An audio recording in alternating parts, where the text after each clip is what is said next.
I could see like right in front of me. Like when it's something far, I cannot. So now they don't know what it is. So I'm still trying to figure out what it is. People can be jerks sometimes, right? Not knowing and whatever. Yeah. But it's based on not knowing, lack of knowledge, exactly. Lack of knowledge. We've lost so many friends, family members, but we're there to lift each other up. We're there to keep each other moving and remember that people that we've lost, they were a wonderful part of our lives, and we were accepted in the Habitat for Humanity project, so where we can be homeowners. And that for her has been a lifelong dream that we were able to see through reality. She has taught me to see the world in a different point of view. A green tinted screen and braille lettering pops up that turns into the white Lighthouse of Houston logo. The Sightless Voices Unleashing Potential cover art pops up on screen. There's a flash, then clips of Jennifer's eye, her walking down the hall, and reading braille appear.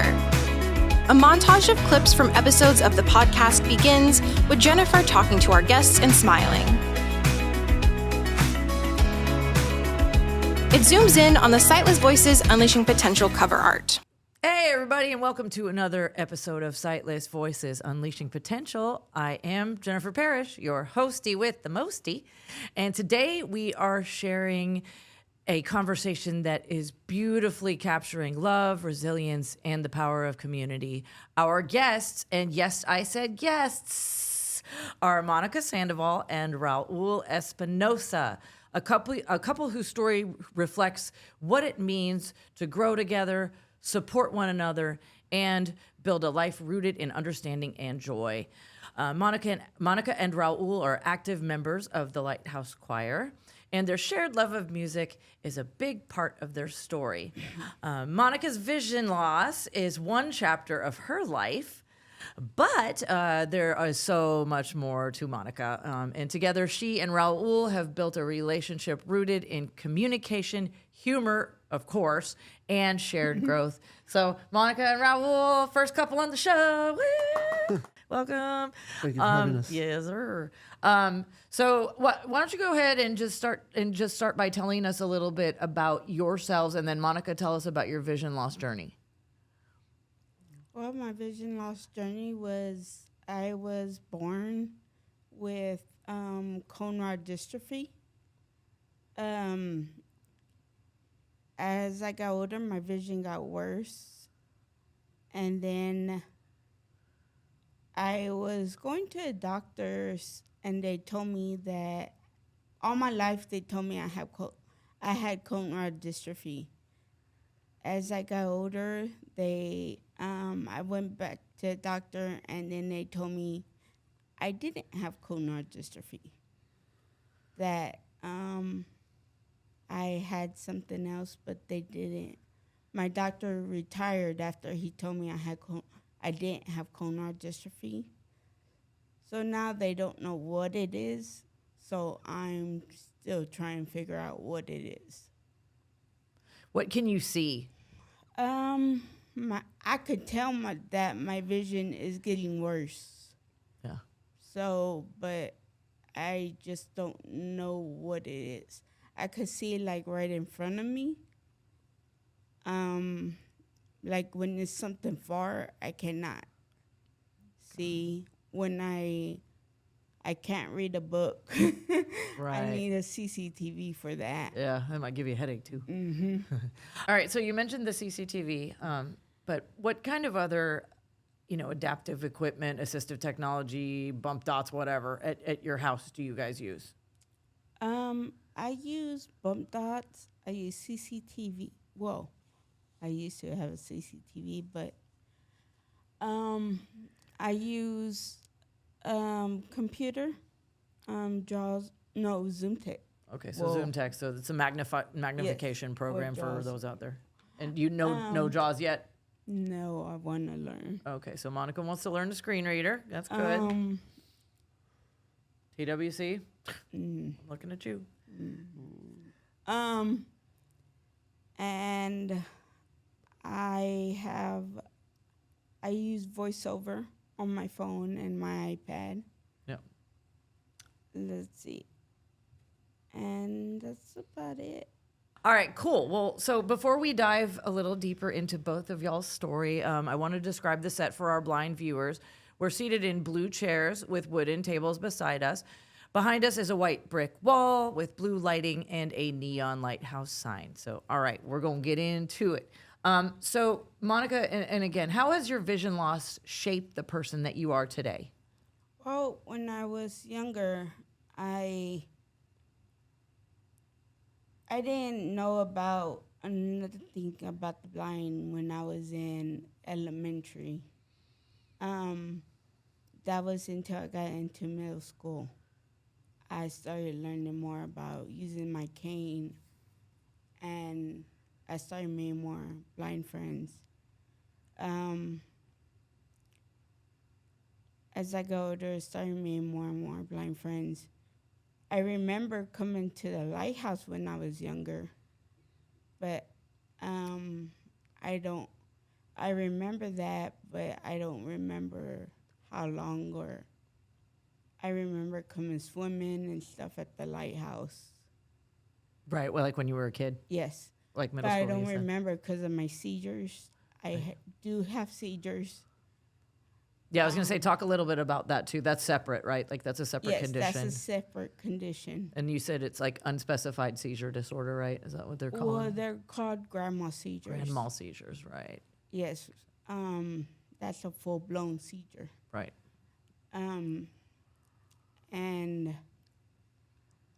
But the vision loss, as I got older, it just keeps getting worse. Yeah. So it's progressive. Yes, it's Got it. progressive. Got it. And yeah, Raul's, he's been good. He helps me a lot.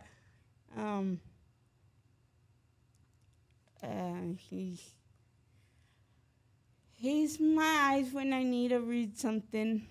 When I need to do something, he's there for me. So Yeah. he's been good.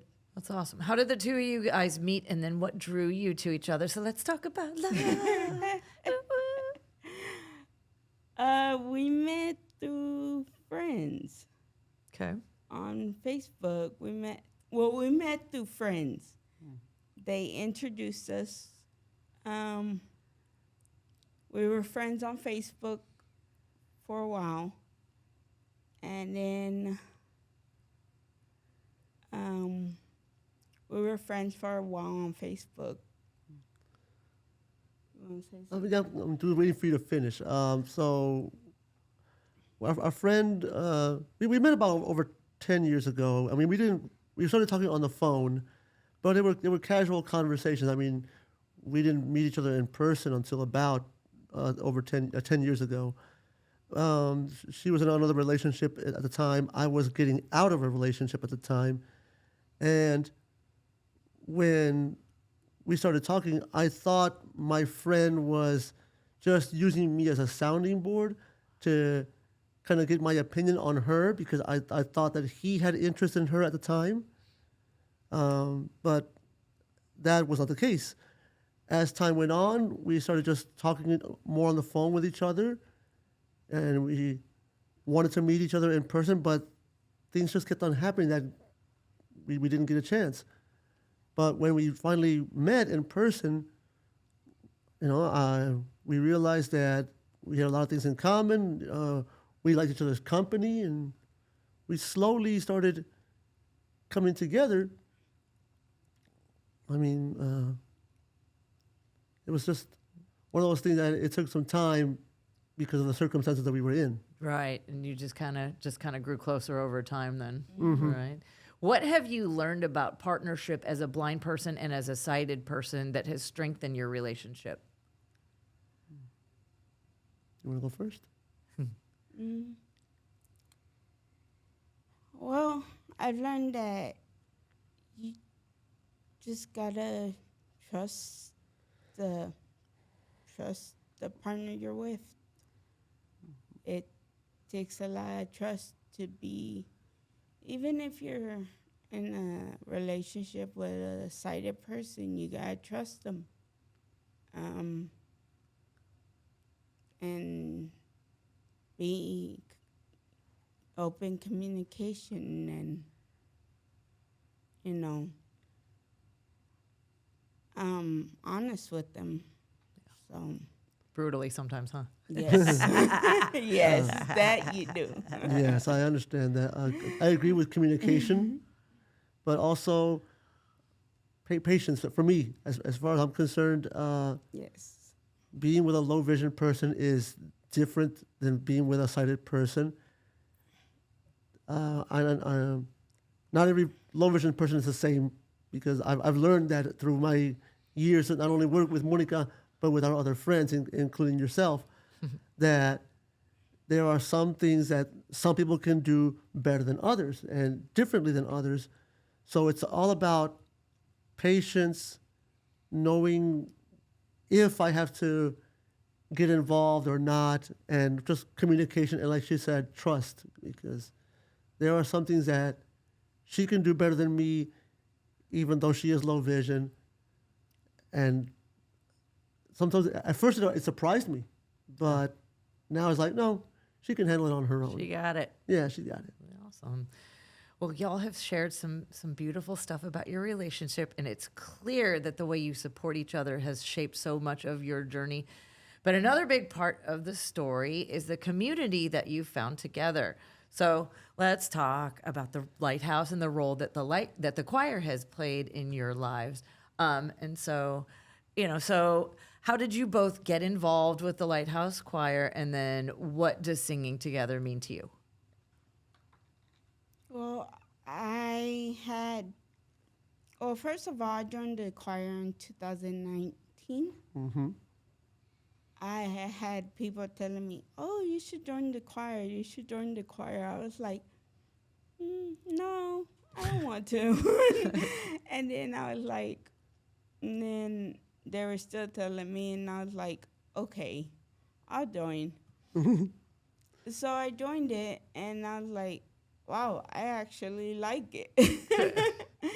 I didn't know I was going to like it. Yeah. And so I joined, and it's like a whole new family. Oh, yeah. It's just like, Mm-hmm. it's like a family of just us, Yeah. And it was just, wow. Yeah. I mean, and I would imagine that it's pretty rare for, in the US or whatever, like to have a whole visually impaired choir. I know. You know what I mean? So and we're it was pretty like- unique, man. Which is cool. And Raul, we have you as our honorary sighted Yes. singer. Raul is a huge help to the choir, and he can sing his butt off. So He's we're a like, okay, volunteer you get a pass. singer. Yes, volunteer/singer. And so he does great. And we love him for it. Yes. What was and I was there, but I'm gonna get y'all's perspective. What was performing at the Astros game like, and then other events? So like, what moments stood out? And I can think of one right now, but I'll let you go. I mean, the Astros game is a dream come true, because Yes. being at the Astros games is quite an experience Yes. for both of us. We're both huge Astros fans. Yes. Singing the national anthem, of course, a huge honor. Happy to represent the Lighthouse. But as far as other events are concerned, I believe my other favorite event is singing at the hospital. It's just, Yes. whether it's the spring concert or the Christmas concert, just being there and being able to lend our services and our voices to the people there, the guests, and of course the patients that can hear us if they can. It's a overwhelming experience. Humbling for sure. So Monica, I was thinking about this. Okay, Space Cowboys game. Oh, that was fun. Yeah. So Yes. what'd you get to do that everybody else didn't? Oh my. Monica got the hookup. So talk about that. Wait, what are you talking about? Well, you know what she's talking You know about. what I'm talking about. The VIP The treatment. honey. VIP treatment. Oh, Yeah. I went through the locker room. Yeah, girl. Yep. They wheeled her right they on wheeled me through. through the locker room. Did you see baseball players? Yes. Side note, that was also the first time I sang with you guys. Yes, that's true. That Oh my was gosh. the first time he sang with us. Yes, right. Because when you joined in 2019, you guys weren't together yet, right? Or Yes, y'all were? We were just- together. But you hadn't He come. was volunteering. He was just helping the choir. Oh, right. He Okay. was I helping was the Dr. plus Dan. one at Plus the time. one. Yes. Got it. When we first started dating, and she can verify this or not, Christmas was not a big deal for me. I didn't celebrate Christmas that much because I grew up poor and we didn't really have that much for Christmas growing up. So it wasn't until we started dating that slowly she started twisting my arm and was like, hey, I want a Christmas tree. Hey, I want to decorate the house. I want to do this. And I'm like, what's the point? All right. Why bother? Slow He was that a that Grinch. that to me, yes, I was great. That to me, hearing you guys in the choir, rehearsing those choir songs, that's what really kind of broke the ice. We went out and bought our first Christmas tree together. Had it for about 4 years. Last year, I finally hung lights on the house, Oh, yes. which was scary for me because I'm afraid of heights and that, on the ladder. It's horrible, but it was at that point that I really decided to get back into singing, and I started to help Monica rehearse the songs, whether it was the Christmas songs or it was the songs for the spring concert. And in doing so, it brought me back to my childhood when I was in a church choir, in the choir in middle school. And I was like, okay, maybe this isn't so bad after all. Maybe I can give it another try. Then, of course, ever since then, some of the experience that I've had, like the one time when it was just you and you were losing your voice that day and you needed a backup soprano. Oh, yes. That's a story right there we got to tell everybody. Yes. All right. Tell it. You just told it. But yeah, no. One day I was like having some voice problems or whatever, and I was there, but I wasn't singing. And so You were singing, you just weren't hitting it those was high not notes. coming out very well at all. It was like, so Raul stepped in as my backup soprano because he's got one heck of a range, man, and he's just like banging it out. He's like, I'm gonna do the best I can right here. Those Sinatra songs Yeah. kicked my butt. Oh my God, right? Because there's some really high soprano parts. Thanks, Frank. You're Mm-hmm. Yes, a ranger. Thank you, Frankie. Did you ever you're a closet soprano? Closet soprano. No, No, that's I'm you. not. That's Oh, you. yes, that's you. No. Yes, you are. You are. Monica, we're gonna Well, take you to the dark one side. of the- And then COVID happened, so like it was really nice to get the Horrible. whole family back together after all of that too. Yes. So everybody was really into it. Yeah, man. So that's funny. I was like, please talk about the locker room. Oh my God. So how has the Lighthouse of Houston supported you individually and as a couple, whether through programs, communities, or opportunities, or growth? Well, like I said, I came here when I was younger, Yeah. but I don't remember a lot. I did classes here with, I remember Kathy. Mm-hmm. Geyer. Yep. Yes. I did, it was, I think, customer service. Mm-hmm. Yes. And I did that with her. And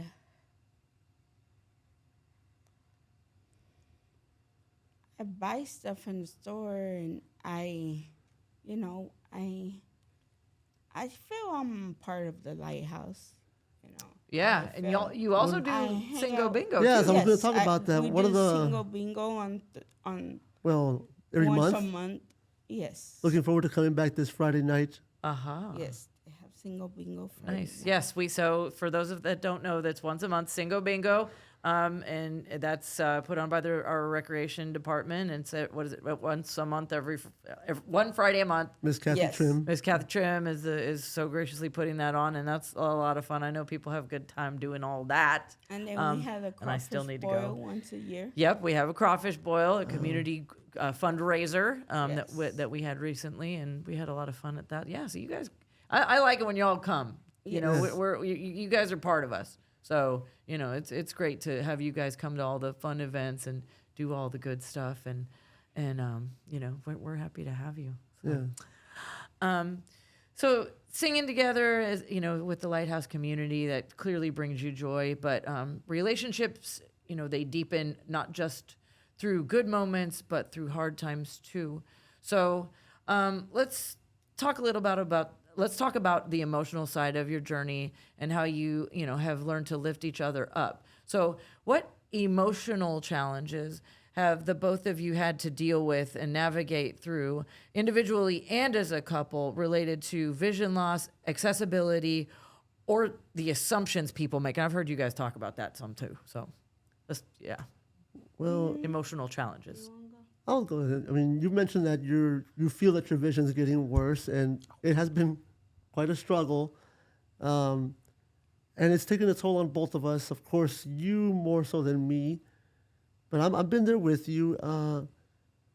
Other emotional challenges this year alone, we've been through so many losses. We've lost so many friends, family members, and yeah, it's taken a toll on both of us, but we're there to lift each other up. We're there to keep each other moving, and just remember that the people that we've lost, even they were a wonderful part of our lives, and we just honor them by keep moving forward.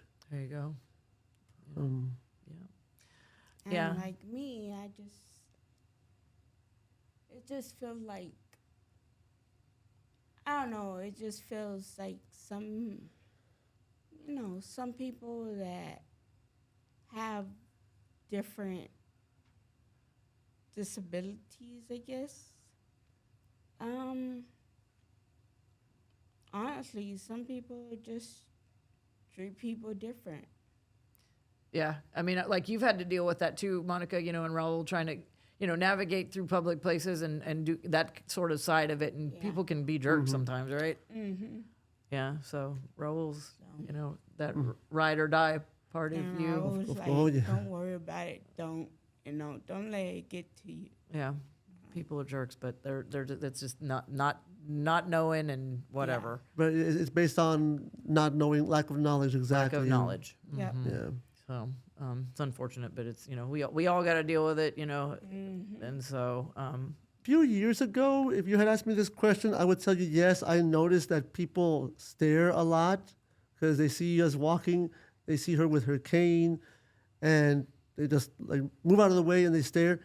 And at first, it bothered me a little bit because her mom had already told me about this, that they would go out in public and she would be more interactive with them, to say the least. get them.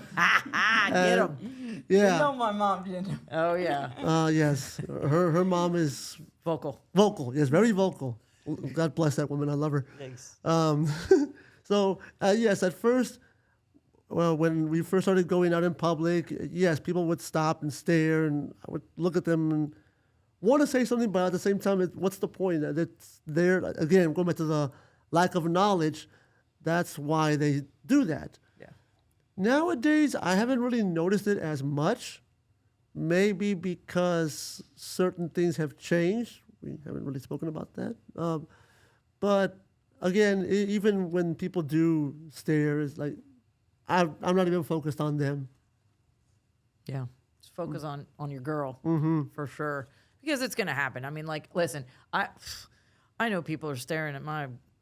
Anyway, like, I know they're staring, but they can kiss my ace. You know what I mean? And it's just one day you have to go, I don't care anymore. Yeah. Exactly. And it's hard. And man, I mean, I'll tell you, it took me forever to not worry about what other people thought of me. But finally it just clicks and you're like, man, screw you, dude.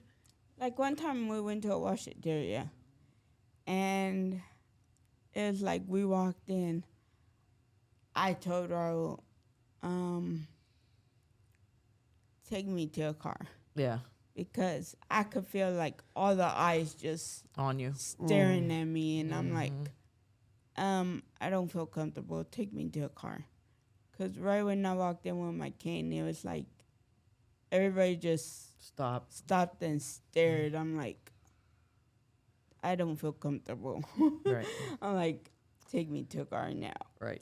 So he took me to a car. I sat in the car with the air conditioner on. I'm like, I'm fine here. You know. So, yeah. So how do you support each other during difficult moments, and what have you learned about partnership when one person is blind and one person is sighted?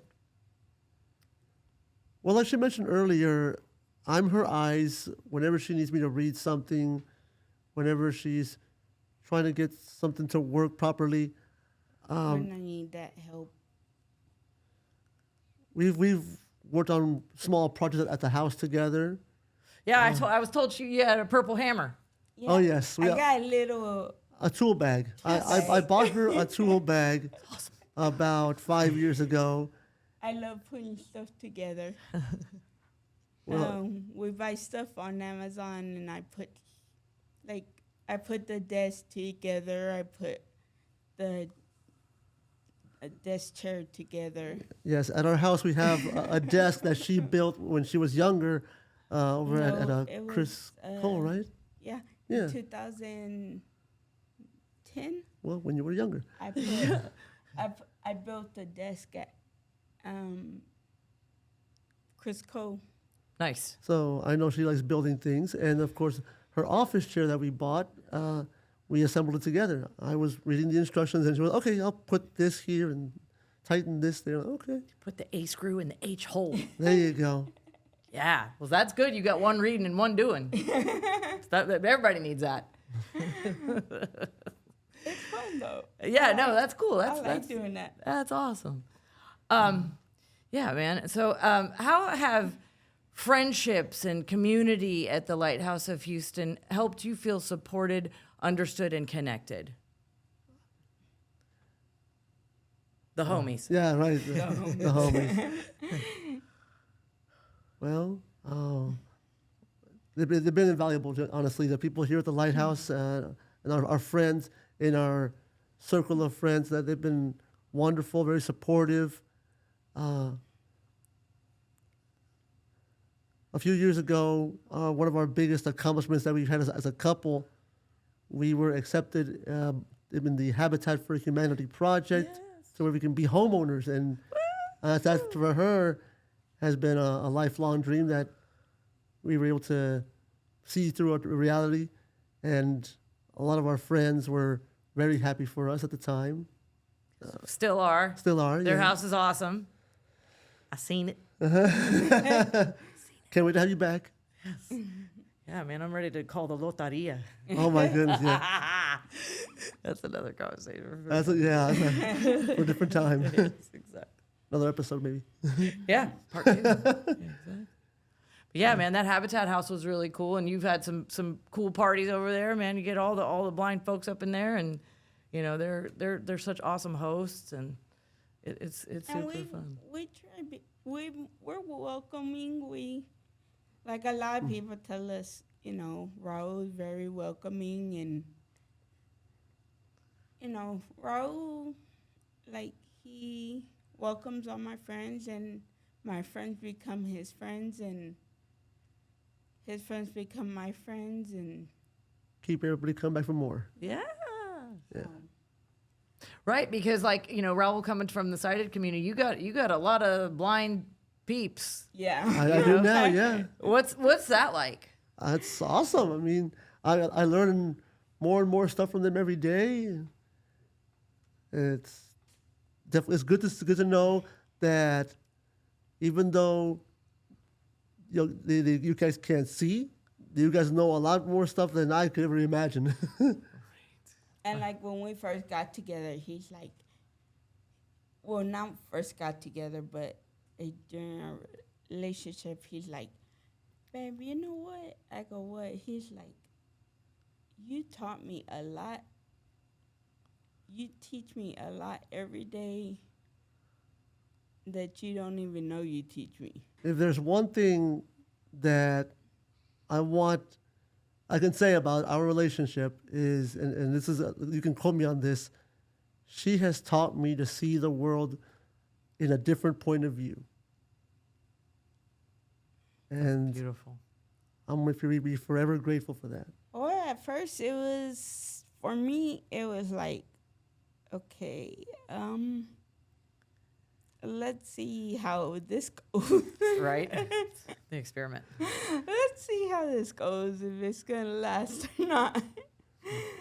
So, It lasted. Thank you Spoiler for the alert. honesty. yes, it lasted. And Raul? So I guess now that she said it like that, it makes me sound like my fair gentleman over here. I know, right? So, yeah, we mentioned earlier that about people that have the lack of knowledge. I was one of them. I just thought, oh, you're blind, everybody's blind, and blindness is the same all around. But as I've been going through this journey with her and learning, like I said, I've seen that different people have different skill sets, and I realize now that vision loss is kind of like a spectrum. Yep. There are some people that have vision loss that can function even without a cane sometimes, and there's other people that require much more assistance. And it's been a learning experience every day. I know some of our friends. I've seen people that, exercise and they can run with their white canes. Dude. Yeah, I know it's crazy for me too Hey. to see that every day. Right. I've seen other people, I won't name names, but that have pretty decent vision, but they still require a little bit more assistance every now and again. Right. And it's funny because, like, there's houses I go to that I've been to all my life. And at first he was like, babe, you need your cane. No, I don't. Okay. He's like, yes, you do. I'm like, no, I don't. I got this. And he's like, okay. So I'll just go in the house, walk around, and he's like, okay, you got this. And there's houses where I haven't been to, and I'll take my cane. He's like, I thought you don't need your cane. Well, I've never been here, so yes, I do need my cane. Yep. Yep. It's a whole different battle from familiarity to not. Yes. Yep. One last thing I want to add regarding my experiences. A couple of years ago, she had me watch a movie. I'm pretty sure, I don't know if you heard of this or not. It's called At First Sight, starring the heard of late, it. great Val Kilmer. Yes. And that movie really taught me a lot about blindness and vision loss. Because in the movie, Val Kilmer portrays a blind man who's a massage therapist. But through some kind of a crazy experiment, he gets his vision back. Well, he gets his vision, but he's like a completely fish out of water now because he's been so used to being blind his whole life. And it was the small parts of that movie that taught me, like, okay, when living with somebody who has low vision or blindness, making changes to their environment without telling them is almost life-threatening. It can be very dangerous. And so, again, every day is always a new experience, an opportunity to learn something new.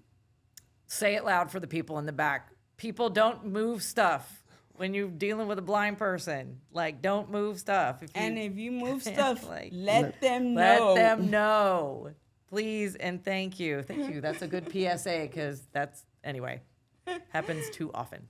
See, TV land, I told y'all this was going to be cool. I had to convince these guys last week to come up on this program here. And they're like, You've been trying to convince us since Valentine's Day. I know. I wanted a couple, and by gosh golly, we got it. So, listen, man, Monica and Raul, your story is a reminder that partnership is built on patience, communication, and shared joy, and that community can be a powerful source of strength. So thank you guys for coming out and sharing your journey and being the first couple on the show.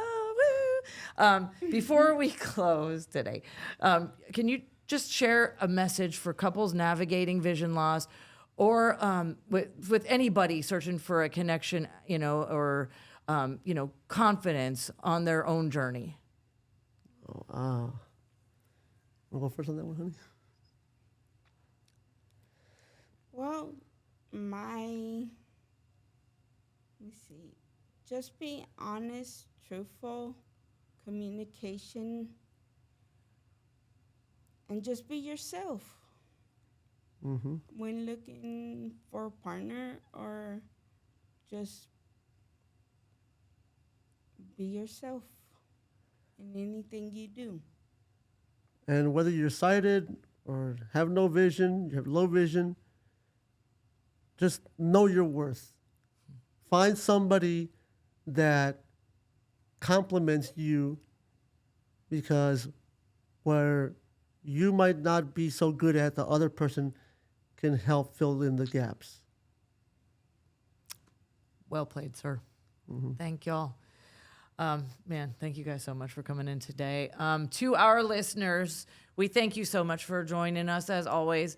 Be sure to explore more episodes of Sightless Voices Unleashing Potential. Follow the Lighthouse of Houston on social media for updates, and visit www.houstonlighthouse.org to learn more about programs and services that we do around here. And there's a lot of them. So until next time, keep breaking those barriers and stay empowered.